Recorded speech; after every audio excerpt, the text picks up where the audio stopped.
जय बाबा की। बाबा जी के सारे भक्तजनों को मेरा प्रणाम।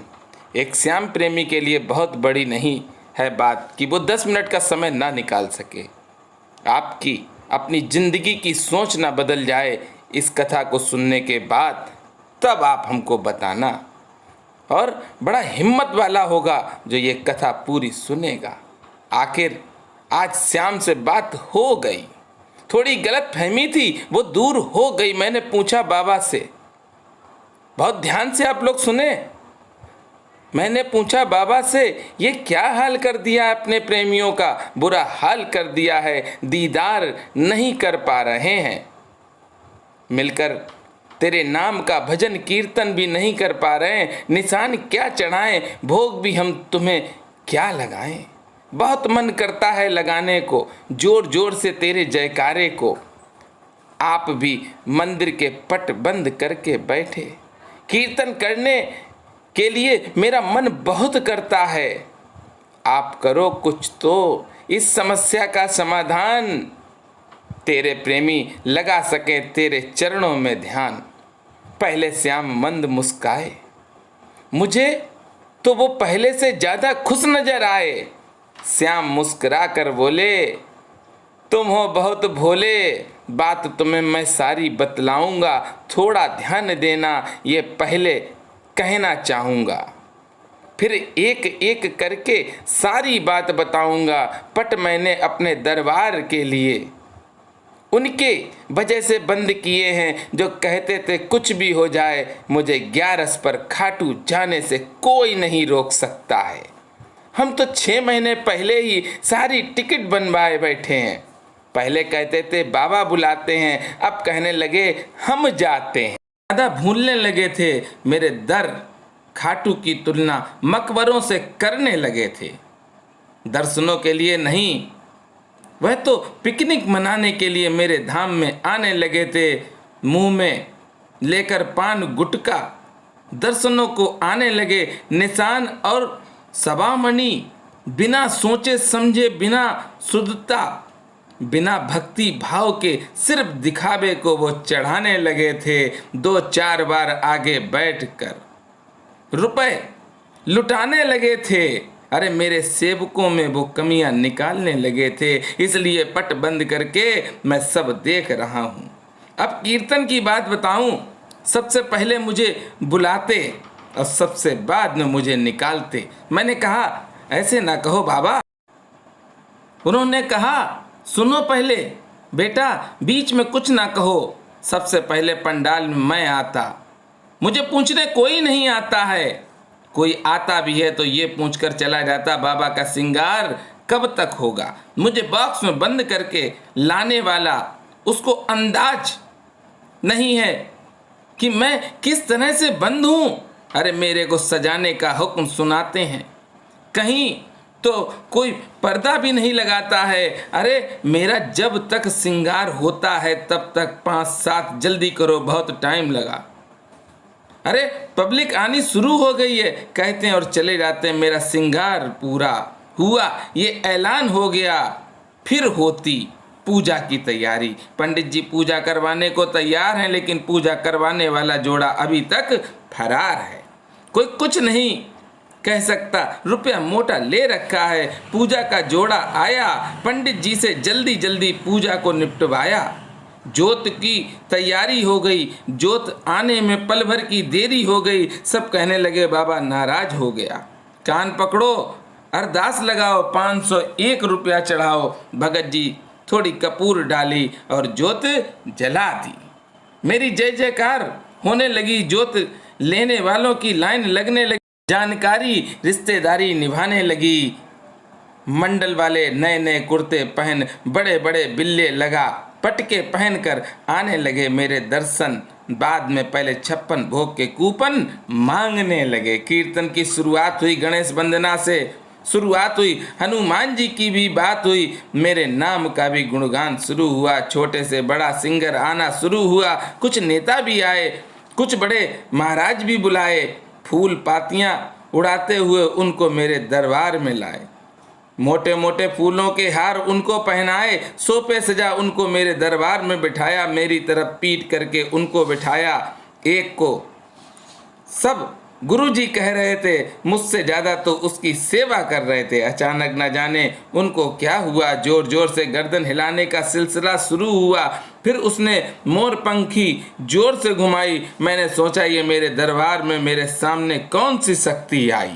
सबका उसकी ओर ध्यान हुआ। बाबा आया का शोर हुआ। मैं समझा मुझको याद किया, लेकिन सब कोई उस ढोंगी के चरणों में लंबा लेटा हुआ था। वो लगा मेरे चढ़ावे को खजाना कहकर बांटने। चमचे लगे गुरुजी के चरणों को चाटने। खैर वो अपनी करनी को भोगेगा। मुझे मेरे पंडाल में आने का दर्श तुम्हारा याद आया। मैंने सोचा सारा कीर्तन मेरे नाम से हो रहा है। मोटा मोटा चंदा मेरे नाम से मेरे प्रेमियों से इकट्ठा हो रहा है। मुझे ही भूल सबका स्वागत जोरदार हो रहा है। खैर छोड़ो, सिंगर छोटे माहौल बनाने लगे। कुछ भोजन तो कुछ अपने पसंद के सिंगर को सुनाने लगे। पंडाल में भीड़ बढ़ने लगी। मंडल वालों की हलचल होने लगी। स्नैक्स बहुत खा लिया। भोजन की तैयारी करने लगे। बाबा को भोग लगा दो, कुछ ये कहने लगे। भोग की थाली लेकर आ गए। सिंगर ने भजन भोग का गाया और कहने लगा, अग्निमुख है भोग जोत में लगाने लगे। मेरा मन भी थोड़ा खुश हुआ। बच्चों ने पिता को याद किया। फिर इत्र की बरसात हुई। जोत में इत्र डालने लगे। मैं भी सोच पड़ गया, ये इनको क्या हुआ? क्या ये ही इस इत्र को पीते हैं? अगर नहीं तो क्यों मेरे अग्निमुख में उड़ेलते हैं? खुद के शरीर पर डालते ही जलन होती है, मेरे मुख में डालने वक्त सोचा क्यों नहीं?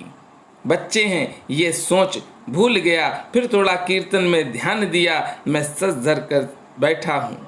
मुझे ये गुमान हुआ प्रेमी मेरे मुझे ही निहारते हैं। ये ध्यान हुआ मेरे नाम का जयकारा लगाते नजर मेरी नहीं तरफ करते हैं, और नजर करते हैं तो वो पब्लिक की तरफ करते हैं। भोग के डिब्बे उनको मिलते हैं जिन्होंने मोटा रुपया दिया है। कीर्तन में सिंगर भजन कोई पूरा नहीं गाता है। 2-4 लाइन सुनाता, फिर दूसरा आता। वो भजन कम झूठे किस्से कहानी सुनाता है। अरे उससे बड़ा सिंगर आता, वो चटकारेदार बातें सुनाकर कभी चीखता कभी चिल्लाता है। कीर्तन में भाव भक्ति को भुला युद्ध भूमि के जैसा माहौल बनाता है। कोई कहता जोर से मचाओ शोर, मेरे जय जयकारों को भूल जाता है। अरे 2 घंटे मनोरंजन के लाखों दे जाता है। मेरी महिमा का गुणगान नहीं, वो अपनी महिमा का बखान सुनाता है। अपनी टीआरपी बढ़ाता है। अगले कीर्तन में लिफाफा मोटा करवाता है। राधा कृष्ण की झांकियाँ निकलवाते हैं। कृष्ण को दूर हटा राधा के साथ कमर हिलाते हैं। बाहों में भरकर डिस्को करके पब्लिक को दिखाते हैं। मुझको बुलाकर मुझे ही भूल जाते हैं। अपने अपने रिश्तेदार दोस्तों का पूरा ख्याल रखते हैं। भोजन वीआईपी करवाते जाते हुए 56 भोग का डिब्बा दिलवाते हैं। फिर एक एक करके ज़्यादातर निकल जाते हैं। बचे हुए मेंबर कहते हैं, बस यार अब आरती करवाओ, थक गए, जल्दी निपटाओ। आरती संपूर्ण होते ही आदेश हुआ, जोत को हटवा ले और दरबार वाले को कहे बाबा को जल्दी निकाले। थक गए हम भी, घर चलें। अरे मेरी आंखें भर आईं। सच्ची बात जब बाबा ने बताई, फिर मैंने पूछा, बाबा आप इतने खुश क्यों नजर आ रहे हो? बाबा बोले, भक्तों बड़े ध्यान से सुनना है।